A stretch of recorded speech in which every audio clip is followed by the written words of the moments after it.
Now the payment has been matched. So let's have a look. What we're agreeing is 15 USDC for 429.15959 ISLM, repayment rate of 1.9%.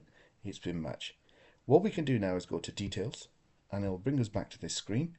Always, always, always please ensure that you checked all these details again. Not financial advice, but make sure that you're comfortable with what you're agreeing to.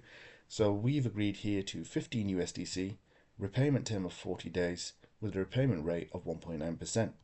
At the moment, they have not provided the USDC, that's Baraka, but once we press Start Finance, that'll happen.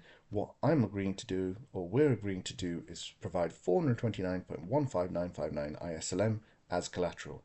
So let's do that. Let's press Start Finance. MetaMask comes up and asks us to authorize the transaction. We press Confirm.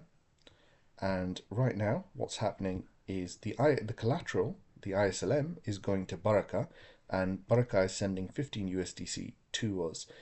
Essentially, the collateral has been locked up, and there we have it. Confirm transaction.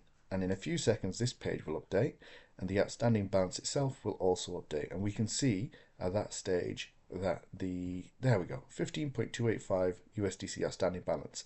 So my wallet now has 15.285 USDC, which I can use however I choose to do, and the collateral, the 429.15959 ISLM, is sat with Baraka, waiting for my repayment within 40 days. It's as simple as that. It really is as simple as that. And you can either refresh the page or just wait a little longer, and you'll see that the repayment will open up here.